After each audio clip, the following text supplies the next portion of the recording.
ప్రేమ స్వరూపుడైన తండ్రి నామానికి మహిమ కలుగును గాక. మన ప్రభు అయిన క్రీస్తు నామములో మీ అందరికీ కూడా శుభోదయ వందనాలు. ఆయన యొక్క కృప, వాత్సల్యత, దయ, ప్రేమ సదాకాలం మీ మీద నిలుచును గాక.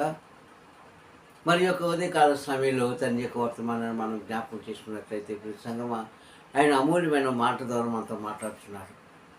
ఏంటి ఆ మాట అని చూస్తే ఆయన ఇచ్చే బహుమానము ఈరోజు ఎలా ఉన్నాయి, ఆయన ఇచ్చే బహుమానం ఈరోజు ఎలా జీవిస్తున్నాయి, అసలు ఆయన ఎలా ఇచ్చాడు అని మనం చూసుకుందాం. ఈటా బహుమానము అంటే మనుషులను భూమి మీద పుట్టించడం. హల్లెలూయా. ఈ వాక్యంలోకి వెళ్ళే ముందు మా ఛానల్ సబ్స్క్రైబ్ చేసుకోలేని వారు చాలామంది ఉన్నారు. దయచేసి సబ్స్క్రైబ్ చేసుకోండి, లైక్ చేసి షేర్ చేయండి. మీ యొక్క సహాయము మా ఇదిగో వాక్యం ఛానల్కి ఇస్తారని నమ్ముచు మరి వాక్యంలోకి వెళదాం త్వరపడి. ప్రియ సహోదరులారా, మరి ఉదయకాల సమయంలో తండ్రి మాట్లాడుతున్నాను మనతో. ఒక దగ్గర ఒక వాక్యం మనకు తెలుసు. 128 అధ్యాయంలో 3వ వచనంలో ఆయన అంటాడు, కుమారులు ఆయన అనుగ్రహించు స్వాస్థ్యమే, గర్భఫలము తండ్రి ఇచ్చిన బహుమానమే అనే వాక్యం మనకు తెలుసు. కుమారులు ఆయన అనుగ్రహించు స్వాస్థ్యము అంటే సొంతము, గర్భఫలము తండ్రి ఇచ్చే బహుమానము కదా. ఎన్ని ఉన్నాయి ఈ లోకంలో, ఎంత సంపద ఉన్నా ఏది ఉన్నా సరే బిడ్డలు లేని యొక్క లోటు అది లోటే. చూడండి, వివాహమైన ఆ దంపతుల దగ్గరికి ఎవరైనా వెళ్ళారనుకోండి, కొంతకాలం అయ్యాక అప్పుడు వాళ్ళు వెళ్ళారంటే అడిగే ప్రశ్న ఏంటంటే, అమ్మా నువ్వేం సంపాదించుకున్నావు, లేదంటే అత్తగారింటికి ఏం తీసుకొచ్చావు, లేదంటే పుట్టింటి ఏం సంపాదించుకున్నావు, లేదంటే నీ భర్త ఏ ఉద్యోగం చేస్తున్నాడు, మరి నువ్వు ఎంత సంపాదించుకున్నావు, నువ్వు ఇల్లు కట్టుకున్నావా, పొలం కొనుక్కున్నావా, లేదంటే వెండి బంగారాలు కొనుక్కున్నావా, నువ్వు సంతోషంగా ఉన్నావా అని అడిగే కంటే ముందు వాళ్ళు అడిగే ప్రశ్న ఏంటంటే, అమ్మ నీకు ఎంతమంది పిల్లలు అడుగుతారు. ఎంతమంది పిల్లలు నీకు, వాళ్ళు ఏం చేస్తున్నారు అని అడుగుతారు కదండి. అయితే ఇక్కడ మనం తెలుసుకోవాల్సింది ఏంటంటే, గర్భఫలము తండ్రి ఇచ్చే బహుమానము మనకు తెలుసు. అది ఎలా ఉండాలంటున్నాడు, ఎలాంటి గర్భఫలాన్ని ఎలాంటి మనుషులను భూమి మీద పుట్టించాడు అని చూస్తే ఈరోజు బ్రతుకుతున్న ప్రతి వారు కూడా ఎలా జీవిస్తున్నారో మనం తెలుసుకుంటాం. 128 అధ్యాయం 3వ వచనాన్ని చెప్పిన మాట, కుమారులు తండ్రి ఇచ్చిన స్వాస్థ్యము, గర్భఫలము తండ్రి ఇచ్చిన బహుమానము. ఎలాంటి గర్భఫలాన్ని ఇచ్చారు స్త్రీకి, పుట్టినవారు ఎలా జీవిస్తున్నారు, ఈ ప్రశ్నకు సమాధానం మన వాక్యంలో చూసుకుందాం. హల్లెలూయా. అయితే 20 గ్రంథంలో ఒక మాట అంటాడండి, నాటి ఇశ్రాయేలు ప్రజలను కూర్చున్న మాట ఇది. 20 గ్రంథం 5వ అధ్యాయంలో చూసుకుంటే అక్కడ 21వ అధ్యాయంలో మనం చూసినప్పుడు అక్కడ ఒక మాట మనకు కనిపిస్తుంది. శ్రేష్టమైన ద్రాక్షవల్లి వంటి దానిగా నిన్ను నేను నాటి తిని మంచి ఫలములను నువ్వు ఇస్తావని ఆశించాను. మంచి రుచి కలిగిన ద్రాక్ష పళ్ళు నాకు ఇస్తానని నేను నీ భూమి మీద నాటాను. నువ్వు ఫలించే చెట్టుగా ఉంటావని నేను ఆశించాను. అయితే ఇవన్నీ కూడా పక్కన పెట్టి వేశ్యతో నీవు కూడి చెడు బుద్ధిని నేర్చుకొని నీవు భ్రష్ట సంతతిగా నాకు ఎందుకు ఇచ్చావంటాడు అక్కడ. హల్లెలూయా. అంటే మనిషిని పుట్టించింది ఎలా పుట్టించాడు, పవిత్రంగా పుట్టించాడు, అందరికీ తెలిస్తే. ఆయన ఎక్కడ పెట్టాడు అందరికీ తెలిస్తే. అని వారిని ఎలా పోషించాడు అది కూడా అందరికీ తెలిస్తే. మరి ఎందుకంటే ఈరోజు ఎలాగ అయిపోయారు మనం మనుషులు, నాటి కాలంలో అయిపోయారు, ఇప్పుడు కూడా అంతకంటే ఘోరం అయిపోయారు ఈరోజు మనుషులు. అందుకని అంటున్నాడు, నిన్ను శ్రేష్టమైన వాణిగా పుట్టించాను నా కుమారుడా, శ్రేష్టమైన దానిగా పుట్టించాను నా కుమార్తె భూమి మీద. అయితే నువ్వు బుద్ధి ఎరిగి పెద్దదిగి బుద్ధి ఎరిగి అంటే నువ్వేంటో నువ్వు తెలుసుకొని, నీ యొక్క జీవనం ఏంటో నువ్వు తెలుసుకొని, ఇవన్నీ తెలుసుకున్న తర్వాత నువ్వేం చేస్తున్నావంటే నీ మనసు మార్చేసుకున్నావు. ఎవరో ఏదో చేస్తారు, నువ్వు అదే చేస్తున్నావు. ఎవరో ఏదో ఆలోచిస్తారు, నువ్వు అదే ఆలోచిస్తున్నావు. ఎవరో ఎక్కడో వెళ్ళిపోతున్నారు, నువ్వు కూడా వాళ్ళతో వెళ్ళిపోతున్నావు. ఇలాగ నువ్వు భ్రష్ట సంతతించావని అక్కడ 20 గ్రంథం 5వ అధ్యాయం మనం చూసుకుంటున్నాం. ఈ సంగమం అంటే తండ్రి యొక్క మనసును మనం పుట్టి ఏం చేస్తాము. ఈరోజు పిల్లలు కూడా అలాగే తయారైపోరు కదండి. తన కడుపును పుట్టిన పిల్లలే తల్లిదండ్రులను ప్రశ్నించే దినాలు వచ్చేసాయి. ఈరోజు ప్రశ్నించే దినాలు వచ్చేసాయి. బాబు ఇది నీకు మంచిది కాదు, అమ్మ నీకు ఇది మంచిది కాదంటే నీవు మాకు చెప్పాల్సిన పని లేదు. డాడీ మమ్మీ నాకు అన్నీ తెలుసు. ఎందుకంటే మీ చదువు తక్కువ, నేను చదువుకున్న డిగ్రీ. నీకు సమాజం కోసం తెలియదు, నాకు తెలుసు. ఏది మంచో ఏది చెడో మీకు సరిగా తెలియదు, నాకు అన్నీ తెలిసే. ఎందుకంటే 10 మందితో తిరుగుతున్నాను కనుక. అంటే తల్లిదండ్రులు తెలియదా? తల్లిదండ్రులు తెలియదండి. మంచి ఏదో చెడు ఏదో, కష్టం ఏదో సుఖం ఏదో, లాభం ఏదో నష్టం ఏదో, జీవం ఏదో ఇలాంటి జీవం కాడిదేదో తెలియదా వాళ్ళకి? కానీ ఇప్పుడు ప్రశ్నిస్తున్నారని పిల్లలు అలాంటి వాళ్ళు తయారైపోయారు. అందుకే వీళ్ళందరూ కూడా కలిపి ఏమనంటే భ్రష్ట సంతతి ఉంటున్నారంటే, అంటే పనికిరాని వారని అర్థం. భ్రష్ట సంతతి అంటే అర్థం ఏంటి? పనికిరాని వారు. పిల్లల మీద పిల్లల తల్లిదండ్రుల మీద తిరగబడే రోజులు వచ్చేసేయండి. చూస్తున్నాం ఈరోజు. ఇంకా గట్టిగా మాట్లాడితే కొట్టి తిట్టేవారు కూడా ఉన్నారండి, లేకపోలేదు. నువ్వు నేను చెప్పిన దాన్ని వినాలి. నువ్వు ఎక్స్ట్రా మాట్లాడే ఉంటే బాగోదు అమ్మ నాన్న అని చెప్పేవారు లేకపోలేదు. పిల్లలు ఆడవాళ్ళు కానీ మగవాళ్ళు కానీ ఎన్నో చూస్తున్నాను లోకంలో. అందుకే వీరిని ఏమన్నా భ్రష్ట సంతతి. కానీ అలా పుట్టించలేదు. మనం తిరుగుబాటు చేసేవారుగా పుట్టించలేదు, చెడుగుణం సంపాదించుకునే వాళ్ళుగా పుట్టించలేదు, మోసం చేసేవారుగా మనం పుట్టించలేదు. ఇవేమి లేకుండా పవిత్రంగా పుట్టించాడు నాటి మానవుణ్ణి. ఆ మానవుని దాంట్లో వచ్చిన సంతతే కదా మనం అందరం కూడాను. కానీ చాలామంది అంటారు నేను అబ్రహం సంతతి అంటారు. అబ్రహం సంతతి కాదు, నువ్వు ఆదాం సంతతి. చాలామంది తెలియట్లేదు. ఇది తెలిసిన సరే అలాగే వాదిస్తారు. లేదంటే నేను అబ్రహం సంతతి. నువ్వెందుకు అబ్రహం సంతతి అవుతావు? అంటే ఆదాం లేకుండా కయ్యోని ఏబేలు ఉన్నారా? కయ్యోని ఏబేలు లేకుండా వారి సంతతి ఉందా? వారి సంతతిలో వచ్చిన అనూకు గారు కానీ, వారి సంతతిలో వచ్చిన నోవా గారు కానీ, వారి సంతతిలో వచ్చిన అబ్రహం గారు కానీ, వారి సంతతిలో వచ్చిన ఎవరైనా ఉన్నారా? అంటే అసలు విత్తనం ఎక్కడ ఉంది? ఆది కాలంలోనే ఉంది. ఎక్కడుంది? ఏదో తోటలో వేసేస్తుంది. పవిత్రంగా పుట్టించాలి మానవుని. సత్యం తెలుసుకోవాలంటే తెలుసు, కానీ మూర్ఖత్వంగా మాట్లాడుతుంటారు చాలా జనం. మేము అబ్రహం సంతతి అండి. నువ్వేదికి అబ్రహం సంతతి అవుతావు? నువ్వు అబ్రహం సంతతి కాదు, ఆదాం సంతతి. అక్కడి నుంచి వచ్చినవాడు నువ్వు, ఆది నుంచి వచ్చినవాడు. వారి కడుపును పుట్టిన పిల్లల నుంచి మనం వచ్చాం. ఆదాం కాలానికి నోవా కాలానికి 10 తరాలు తేడా. తరాలండి, సంవత్సరాలు కాదు, తరాలు.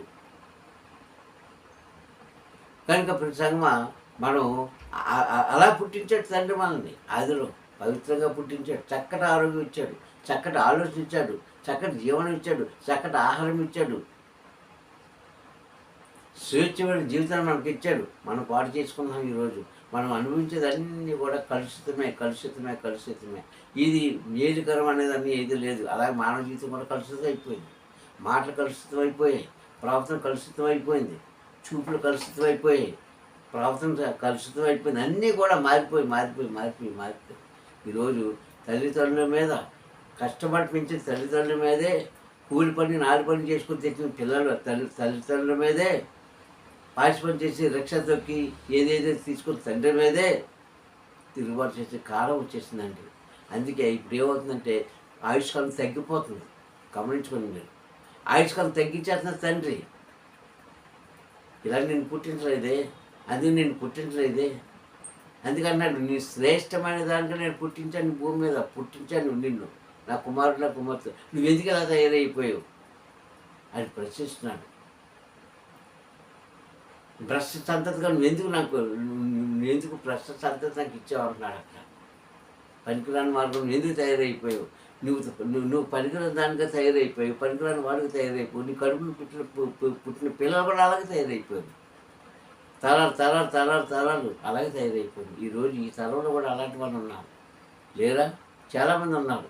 కనుక మనం తండ్రిని సంతోషపెట్టింది ఏది? తండ్రి యొక్క మాట విన్నది ఏది? తండ్రి యొక్క మార్గంలో నడిచేది ఎవరు? ఇది కొంతమంది ఉన్నారండి, తల్లిదండ్రులను గౌరవించి తల్లిదండ్రుల మాటకు విధేయులయ్యి వారి వృద్ధాప్యాలు కూడా వారిని విడవకుండా వారు కలిగిన కష్టాలు వీళ్ళు కూడా పంచుకొని అయ్యో నా తల్లి నాకు అన్నది కదా అని విశ్వాసంతో ఉన్నారు. కొంతమంది ఉన్నారు, లేదంటలే.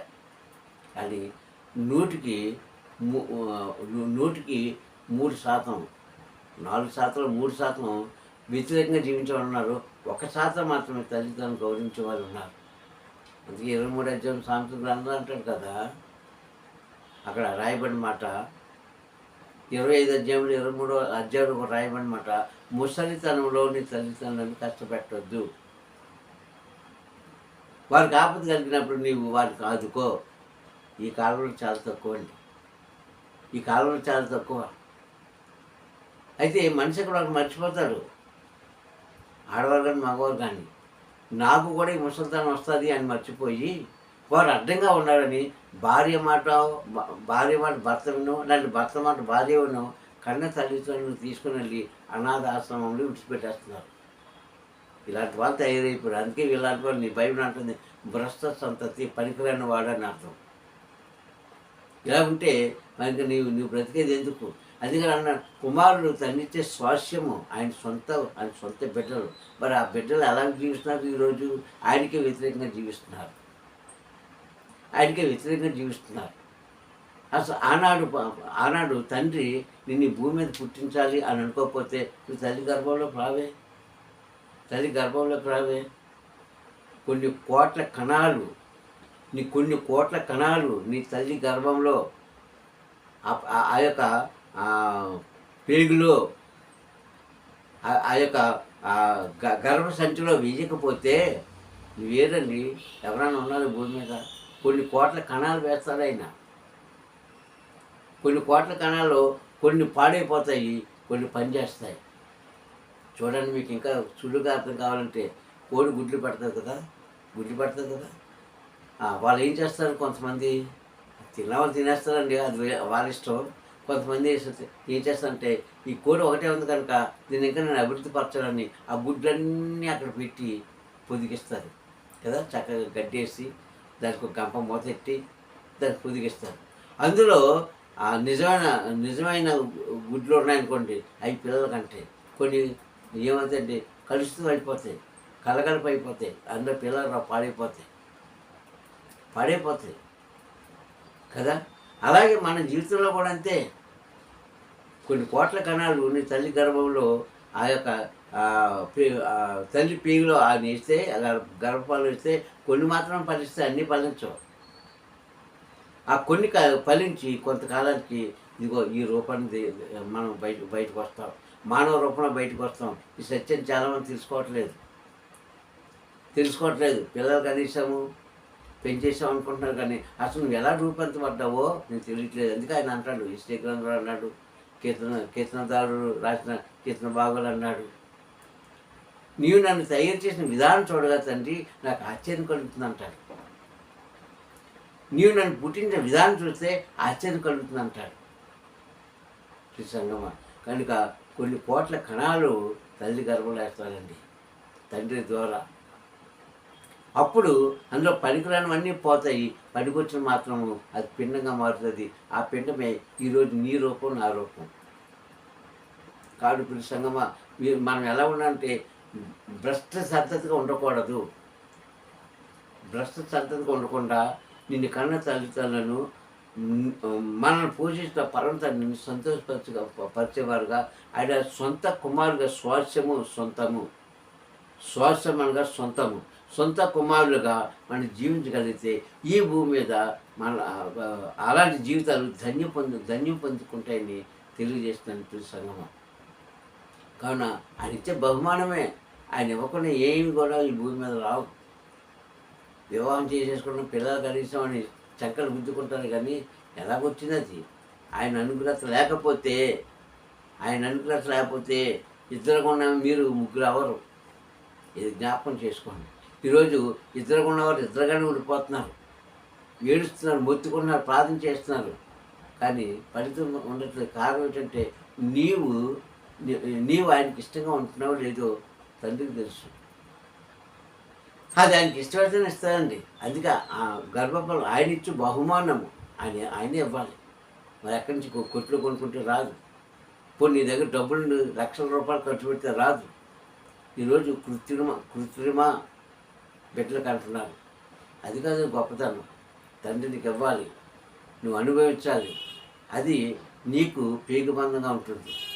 ఇంత చక్కగా బోధించిన తండ్రి యొక్క మాటలు మనం తీసేసి శ్రేష్టమైన దానిగా నిన్ను భూమి మీద పుట్టించాడు, శ్రేష్టమైన వాడిగా పుట్టించాడు. చనిపోయే వరకు కూడా అలాగే ఉన్నాం మనం. అలాగే మనం జీవిద్దాం. అప్పుడు పరమ తండ్రి మనం దీవిస్తాడు, ఆశీర్వదిస్తాడు. ఇది ఆయన చెప్తున్న మాట. ఎవరైతే ఇలాంటి దీవెనకరమైన మాటలు వింటున్నవారు నిజమే నేను ఎలా జీవిస్తానని ఒకసారి మనమే ప్రశ్నించుకుంటే మీలోంచే సమాధానం బయటకు వస్తుంది. మీలోంచి ఆ ప్రశ్నకు సమాధానం ఇస్తాడు. మీలోంచి దానికి తగు ప్రతిఫలం ఇస్తాడు. ఇది ఖచ్చితంగా తండ్రి ఇచ్చిన ఆశీర్వాదం. ప్రార్థించుకుందాం. దయగలనైనా కృపగల తండ్రి వందనములు. ఈ ఉదయకాల సమయంలో మరొకసారి వాక్ ద్వారా మాట్లాడినందుకు స్తోత్రం. నైనా ఇదిగో తండ్రి నిజమే అయ్యా, మేమందరం కూడా తండ్రి నీవు ఇచ్చే బహుమానమే. నిజమే తండ్రి, ఆనాడు నువ్వు ఇష్టపడి వారి యొక్క తల్లి గర్భంలో తండ్రి మమ్మల్ని వేయకపోతే ఈరోజు నా తండ్రి మా రూపం లేదు తండ్రి, మా యొక్క తండ్రి జీవం లేదు, ఏది కూడా భూమి మీద మాకు లేదు. కనుక తండ్రి అది అర్థం చేసుకొని ముందుకు కొనసాగే భాగ్యం ఇవ్వడాలందరికీ దయచేయమని. గర్వము, అహంకారము తండ్రి, మోసకరమైన క్రియలు తండ్రి, చెడు మాటలు తండ్రి, చెడు ఉద్దేశాలు తొలగించి నాన్న నీతో ఏకీభవించి జీవిత భాగ్యం కలిగించి మహిమ పొందుకుంటామని తండ్రి, వ్యాపమైన వారిలో ఆలోచన కలిగించి ఆవేశం తగ్గించి నీ కృపను పొందుకున్న భాగ్యం కలిగించేస్తామని మా ప్రియ రక్షకుడని క్రీస్తు నామములో ప్రార్థన పొందుకుంటున్న పరమ తండ్రి. హల్లెలూయా, హల్లెలూయా, హల్లెలూయా.